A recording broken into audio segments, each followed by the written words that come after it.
जय राम सिया राम जय जय राम। जय राम सिया राम जय जय राम। जय राम सिया राम जय जय राम।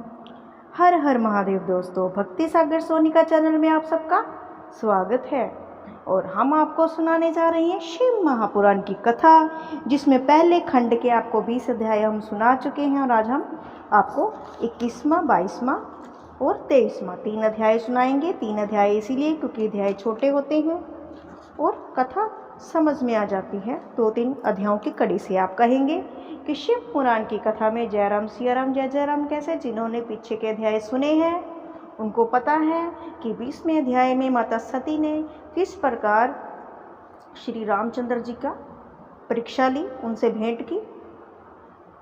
और अब हम आपको आगे 21वां अध्याय सुनाएंगे कि माता सती ने जब भगवान श्री रामचंद्र जी के आगे सीता माँ का रूप बनाया और रामचंद्र जी ने माता कहकर बुलाया तो उसके आगे क्या हुआ। जिन्होंने हमारे पीछे वाले अध्याय नहीं देखे हैं वो नीचे जाकर आप देख सकते हैं। हमने वीडियो के लिंक दे रखे हैं, आप वहाँ पर जाकर देख सकते हैं। और जिन्होंने सब्सक्राइब नहीं किया है वो कृपया सब्सक्राइब करें, क्योंकि हम आपके लिए डे बाय डे अच्छी अच्छी कथाएं लेकर आ रहे हैं। शिव महापुराण की कथा और भी बहुत सारी कथाएं हमारे चैनल के द्वारा कही गई हैं और आगे भी आपको सुनाते रहेंगे। तो आइए शुरू करते हैं 21वां अध्याय। जिन्होंने कथाएँ पीछे वाली वीडियोज़ देखनी हो डिस्क्रिप्शन बॉक्स में जाकर आप देख सकते हैं, हमारे कथा के लिंक वहाँ पर दिए गए हैं। धन्यवाद। कथा शुरू करते हैं। 21वां अध्याय आरंभ। इतनी कथा सुनकर नारद जी ब्रह्मा से बोले, हे जगत पिता, इसके पश्चात शिव जी ने जो जो कार्य किए उन पर प्रकाश डालिए। ब्रह्मा जी ने कहा, नारद, सती को रामचंद्र का वृत्तांत सुना अत्यंत आनंद हुआ, परंतु उन्हें अपने कर्म का विचार की बहुत चिंता हुई, क्योंकि माता सती को पता था कि उनसे जाने अनजाने में अपराध हो गया है। उन्होंने भोलेनाथ के राधे श्री राम की पत्नी का रूप बना लिया है। वो हृदय में अति भयभीत थी और दुखी होकर लौटी। मार्ग में उन्होंने सोचा कि मैंने शिव की अवज्ञा की तथा रामचंद्र के विष्णु होने पर विश्वास किया, जबकि भोलेनाथ ने तो कहा था कि ये राम है, विष्णु है। मैं मानी नहीं। अब मैं शिव से जाकर क्या उत्तर दूंगी। सती इस प्रकार सोचती हुई शिव के निकट पहुंची तथा उन्हें प्रणाम किया। शिव जी ने कुशल क्षेम पूछ हंसकर कहा, सती, तुमने रामचंद्र को जिस प्रकार परीक्षा ली वह सब हमें बताओ। सती ने यह सुनकर लज्जा से सिर नीचा कर लिया और कोई उत्तर नहीं दिया। तब शिव ने ध्यान धरकर देखा तथा जो चरित्र सती ने किया उसे जाना। उन्होंने अपनी पहली बात को जो विष्णु के अभिषेक के समय कही थी स्मरण कर अत्यंत क्रोध किया और हृदय में निश्चय किया कि अब यदि मैं सती से प्रेम करता हूँ तो मेरा प्रथम वाक्य झूठा सिद्ध हो जाएगा। सती जैसी स्त्री को छोड़ा नहीं जा सकता। यदि छोड़ता नहीं हूँ तो जो मैं पहले कह चुका हूँ वह झूठ होता है। शिव जी ने पुनः सोचा और निश्चय किया कि अब सती से भेंट ना होगी। मैं अपने वचन को झूठा नहीं करूँगा। ये विचार कर शिव सती को छोड़ अपने स्थान को चले गए। जिस समय वे वहाँ से चले, आकाश से शब्द हुआ कि हे शिव, आपने अपने वचन का पूर्ण रूप से पालन किया। आपके समान दूसरा कौन है जो इस प्रकार अपने वचन का पालन करे। यह शब्द सुनकर सती भयभीत हो गई। उन्होंने कुछ सोचकर शिव जी से पूछा, प्रभु, आपने क्या निश्चय किया है। आप सत्य बोलने वाले हैं, आप मुझसे सत्य सत्य कहिए। सती के बार बार पूछने पर शिव जी ने यह बात छिपा रखी। यह देखकर सती को विश्वास हो गया कि शिव जी ने उनको त्याग दिया है, क्योंकि वो भी महाशक्ति का रूप थी। कुछ देर के पश्चात सती शिव जी से बोली, नाथ, मैंने जो कुछ भी किया अज्ञानता में किया है। अब आप दूध और पानी अलग करके देखें, क्योंकि प्रीति की यही रीति है। मैं स्वयं ही अपने कर्म पर बहुत लज्जित हूँ, परंतु शिव ने इस बात को प्रकट करना उचित न समझा। वो फिर भी कुछ नहीं बोले ठीक है ठीक है। अनेक प्रकार के कथा आदि के सुनने में टालते रहे, परंतु अंत में उनको सत्य बात कहनी ही पड़ी। इस प्रकार वह कैलाश पर्वत पर पहुँचे। शिव जी मन में विचार कर बरगद के नीचे आसन लगाकर बैठ गए तथा अपने स्वरूप का ध्यान करने लगे। इधर सती मंदिर में अत्यंत उदास हुई। उनका एक एक दिन युग के समान बीतने लगा, परंतु सिवाय उनके और किसी को यह हाल प्रतीत न हुआ। दिन दिन दुख बढ़ता ही जाता था। वे सोचती कि यह दुख कहने के योग्य नहीं। पता नहीं इस दुख सागर से मैं कब पार होऊंगी। मैंने शिव का कहा ना माना, यह उसी का परिणाम है। तीनों लोकों में ऐसा कौन है जो शिव की अवज्ञा करे। फिर मैं मन ही मन कहती, हे शिव, आपका कोई दोष नहीं, मैंने जो कुछ किया है मैं उसी का फल भुगत रही हूँ, मुझे शिव के विरुद्ध जाना ही नहीं चाहिए था। सती माता बैठी ऐसे सोच रही है। हे ब्रह्मा, ऐसे संकट के समय तुम मेरी मदद करो ताकि मेरा शरीर बदल जाए। हे मृत्यु, मैं तुमसे निवेदन करती हूँ कि तुम मुझे संसार से उठा लो। जब नारियां दुखी होती हैं तो ये ऐसी ऐसी बातें निकलती है ना मन से, तो ऐसे ही माता सती विलाप कर रही है। शिव जी को इस प्रकार समाधि में 87,000 वर्ष व्यतीत हो गए। समय के पश्चात जब वे समाधि से जागे तो उन्होंने सती को अपने सन्मुख खड़ा पाया। शिव जी ने उनको अपने सन्मुख बैठाया तथा उस बात को समाप्त कर अन्य बातें आरंभ की जिससे सती को कोई दुख ना हो। इस प्रकार वह प्रसन्न रहने लगी। शिव ने भी अपने प्रण को ना तोड़ा। यह कोई आश्चर्य की बात नहीं कि सती को पिछली बात का कुछ दुख ना हुआ तथा वह सभी बातें भूल गई। शिव जी प्रत्येक शरीर में हैं। बहुत से मुनि ये कहते हैं कि शिव और शक्ति का बिछोह या पीछे के वचन हैं। शिव के चरित्र हर कल्प के अलग अलग हैं। कल्प भेद का हाल किसको ज्ञात है, इसमें किसी प्रकार का संदेह नहीं करना चाहिए। शिव तथा शक्ति का भेद अत्यंत गुप्त और कठिन है, इसको कोई नहीं जान सकता। शेष तथा विष्णु भी उनके ही चरित्र हैं और उनका उसको वर्णन करने में असमर्थ है। ये जानकर भक्तों को उचित है कि संदेह रहित होकर उनकी पूजा आराधना करें। हे नारद, इस प्रकार जब बहुत समय व्यतीत हो गया तब शिव ने अपना वह चरित्र किया जिसको देखकर सबकी बुद्धि भ्रमित हो गई। बोलो शंकर भगवान की जय। तो ये था हमारा 21वां अध्याय जिसमें माता सती को मन ही मन भोलेनाथ ने त्याग दिया और माता सती को एक बार तो एहसास हुआ लेकिन उसके बाद वह भूल गई। जब 87,000 वर्ष के बाद भोलेनाथ ने अपनी समाधि तोड़ी तो माता सती को लगा कि अब सब कुछ ठीक है, लेकिन सब कुछ ठीक नहीं था। आगे की कथा सुनते हैं कि आगे क्या हुआ। 22वां अध्याय आरंभ। ब्रह्मा जी बोले, नारद, जब हमने दक्ष प्रजापति का अभिषेक कर उसको सब प्रजापतियों का अधिकार प्रदान किए तो वह अहंकार में लीन हो गया, जिसके कारण उसकी बुद्धि भ्रष्ट हो गई। क्योंकि जब इंसान को अहंकार होता है तो बुद्धि भ्रष्ट हो जाती है, अपनी बुद्धि के विपरीत कार्य करता है। उसी समय दक्ष ने संपूर्ण सामग्री एकत्रित कर प्रजापति यज्ञ करने के लिए इच्छा प्रकट की। यही इच्छा लेकर वह कंखल तीर्थ को गया। वहां उसने सब मुनियों को बुलाया। व्यास, कुंभ, गौतम, भरद्वाज, कश्यप, अंगिरा, वशिष्ठ, वामदेव, जमिनी, पिपल, पराशर, भृगु, दधीची, नारद आदि को बुलाया। इनके अतिरिक्त संसार भर के समस्त देवता ब्राह्मण आकर वहां उपस्थित हुए। अग्नि भी अपने गणों से यज्ञ में पहुंचे। अन्य देवता भी उसके बुलावे पर विष्णु सहित प्रसन्नतापूर्वक यज्ञ में सम्मिलित हुए। देवराज इंद्र अपनी पत्नी शची सहित ऐरावत पर चढ़कर पहुंचे। पावक मेघ पर, यम भैंसे पर, वायु हिरण पर तथा शिव के मित्र कुबेर पुष्पक विमान पर चढ़कर आए। वरुण भी अपने वाहन पर होकर यज्ञशाला में पहुंचे। सूर्य अपनी पत्नी सहित वहां पहुंचे। सभी देवी देवता वहां पहुंचे।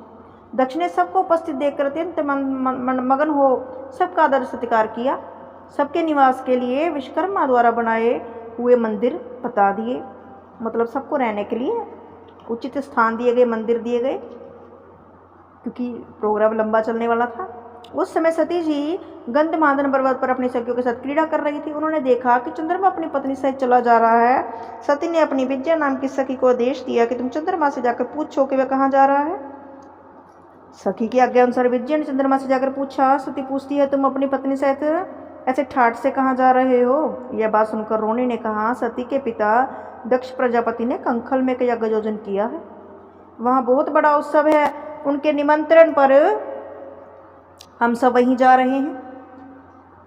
ब्रह्मा विष्णु भी वहाँ शोभ्यमान है। तुम तो इस प्रकार पूछती हो जैसे कोई मूर्ख हंसी से पूछे, इसका क्या कारण है? तुमको इस यज्ञ के बीच में नहीं पता? विजय सुनकर लौट आई। रोनी द्वारा कहे गए शब्द सती जी को सुनाए। इस समाचार को सुनकर अब सती जी दुखी हो गई कि हैं, मेरे पिता के घर पर कोई प्रोग्राम हो रहा है, कोई यज्ञ हो रहा है और मुझे ही नहीं पता। अपने मन में सोचने लगी, क्या माता पिता ने मुझको भुला दिया जो मुझे और शिव को नहीं बुलाया? ऐसा सोचकर सती उसी समय शिव जी के पास गई। उधर चंद्रमा भी अपनी स्त्री रोहिणी से दक्ष के पास गया।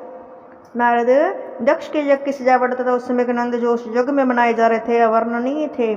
जब सब मुनि और देवता कंखल में जहाँ हरिद्वार में है, आपको पता होगा कंखल कहाँ है? हरिद्वार में, जहाँ पर पितरों की पूजा होती है।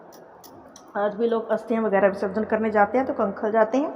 बहुत विशाल दक्ष मंदिर, दक्ष महल, सती घाट, भोलेनाथ की बहुत बड़ी प्रतिमा वहाँ पर बनी हुई है। जिन्होंने नहीं देखा है वो ज़रूर देखने जाए। अच्छी जगह है, लेकिन वहाँ पर पितरों की पूजा होती है, वहाँ पर कोई शुभ कार्य और नहीं होता है। तब दक्ष ने यज्ञ आरंभ किया। दक्ष अपनी पत्नी सहित यज्ञ में प्रवृत्त हुआ। भृगु मुनि को यज्ञ कराने वाला आचार्य बनाया गया।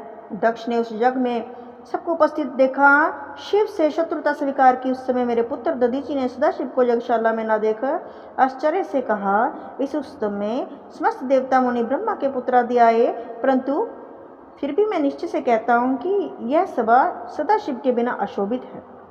वे शुभ कर्मों के मूल हैं, वे सब देवताओं के स्वामी हैं। क्या कारण है कि वो यहाँ पर नहीं है? तुम लोग शिव को क्यों भूल गए?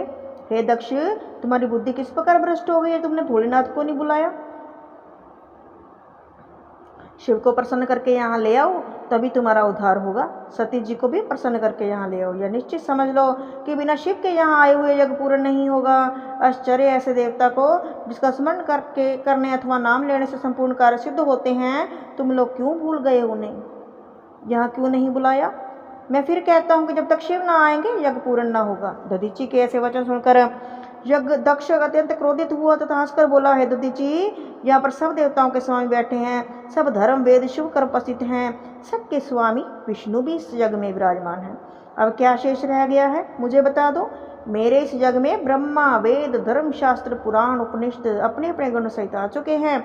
मेरा यह सौभाग्य है, सबने मुझ पर कृपा की है। आज मेरे यहाँ इंद्र समस्त देवताओं के साथ विष्णु भगवान तथा तुम्हारे समान अनेक मुनि विराजमान हैं। अब फिर शिव के आने की क्या आवश्यकता है? तुम सब मिलकर यज्ञ को पूरा करो। मैंने अपने भाग्यवश तथा ब्रह्मा की आज्ञा मानकर अपनी कन्या का विवाह शिव के साथ कर दिया। यद्यपि वे विवाह निश्चित हुआ क्योंकि वह कुलवान न था। शिव संसार से विरक्त महाअहंकारी है, उस पर भी वे माता पिता विहीन है। इसीलिए मैंने इसे शिव को इस यज्ञ में बुलाने की आवश्यकता नहीं समझी। मैं तुमसे कहता हूँ कि तुम पुण्य ऐसे वचन मुख पर ना लाना। अब यही उचित है कि तुम सब मिलकर मेरी आज्ञा पूर्ण करके मुझे आनंद प्रदान करो। दक्ष के ऐसे अहंकार का वचन सुनकर कोई उत्तर नहीं दिया। सब शांत रहे। उनके यही शांत रहना सबके लिए महापाप बन गया, क्योंकि सबने शिव की निंदा सुनी। और कहते हैं कि निंदा करने वाले से ज़्यादा पापी निंदा सुनने वाला होता है। दधीचि ने पुनः कहा कि बिना शिव के यज्ञ कभी पूर्ण नहीं हो सकता। तब सब धोखे में हो जो इसका अनुसरण कर रहे हो। यह दक्ष बड़ा धर्मी तथा मूर्ख है जो शिव की निंदा कर रहा है। यदि इसने शिव को नहीं बुलाया तो यज्ञ भी पूरा नहीं होगा। इस यज्ञ में रहेगा वह दुख का भागी होगा। यह कहकर दधीचि उस सभा से उठकर चले गए। बहुत से मुनि भी दुखी होकर वहाँ से उठ गए। ऐसे मुनियों को अपनी सभा से जाते हुए दक्ष ने अत्यंत प्रसन्नता से कहा, यह बहुत अच्छी बात हुई। जो शिव के प्रेमी तथा भक्त हैं, जो मुझको दुख देते थे, उठकर चले गए। अब तुम सब मिलकर मेरे इस यज्ञ को पूर्ण करो। दक्ष की बात सुनकर यज्ञ का कार्य फिर से शुरू हो गया। आगे 23वां अध्याय। ब्रह्मा जी ने कहा, नारद, सती ने अपने पिता के घर यज्ञ का हाल सुनकर चाहा भी मैं भी वहाँ जाऊँ। लड़कियों को होता ही है ना, जब मायके में कोई काम हो रहा हो, मायके में क्या पड़ोस में भी, मायके में कुछ गली में भी कोई काम हो ना, तो भी ऐसा होता है कि मैं पहुँचूँ पहले। इसी इच्छा से अकेले सदाशिव के पास जा पहुंची। वहां पहुंचकर देखा कि सेवकगण शिव जी की सेवा में संलग्न है। वह दिगंबर केवल रुद्राक्ष धारण किए हुए हैं। उनके शीश पर जटाएं लटक रही थी, शरीर पर भस्म थी। शिव का ऐसा स्वरूप देख सती ने उन्हें प्रणाम किया। सती को वहां देखकर शिव जी ने बड़े प्रेम के साथ उन्हें बिठा लिया। शिव सब कुछ जानते थे, फिर भी उन्होंने संसार की लीला के निमित्त वहां आने का कारण पूछा।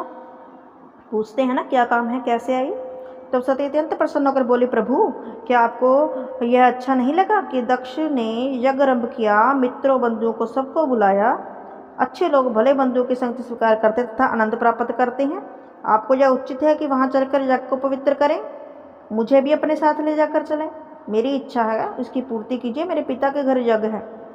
ब्रह्मा विष्णु सभी पहुँच गए हैं, परंतु आप वहाँ नहीं गए। शायद वह यज्ञ आपको अच्छा मालूम नहीं हुआ। आप वहाँ न जाने का कारण मुझसे विस्तार से कहिए। मैं आपकी दासी हूँ।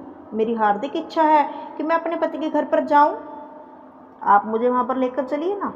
शिव जी ने सती के वचन सुनकर मुस्कुराते हुए कहा, सती, तुम्हारे पिता दक्ष ने मुझको यज्ञ का निमंत्रण नहीं भेजा है। और बिना निमंत्रण के कैसे जाएं? क्योंकि वो मेरे से शत्रुता रखता है, मेरा निरादर करता है।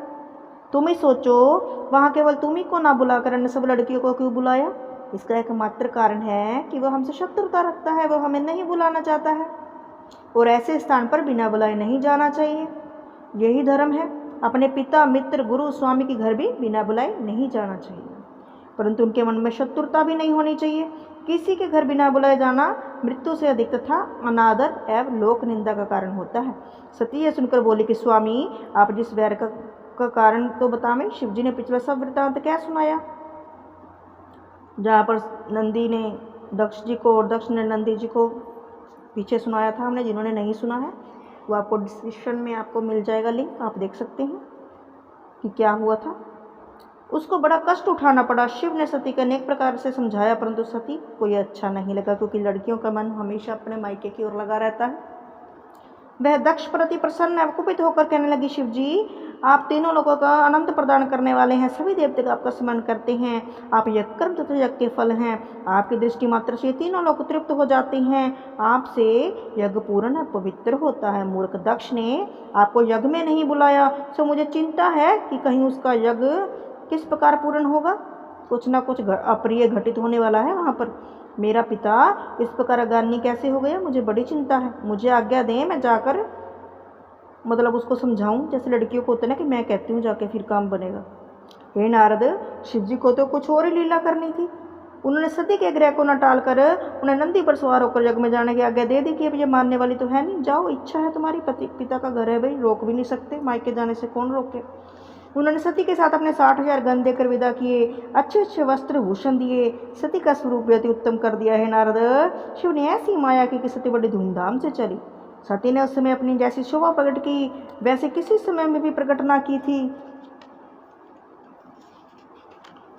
उनके चलने के समय बड़ा शब्द हुआ, कोई गण उछलता कूदता था, अन्य गण भी सबको प्रसन्न तथा आनंदित करते हुए चले। कोई सती का प्रताप वर्णन करता तो कोई शिव की महिमा का गान करता था। इस प्रकार सब अत्यंत प्रसन्न हो अनेक प्रकार की गति से चलते सती की सेवा करते दक्ष के घर पर जा पहुँचे। बोलो शंकर भगवान की जय।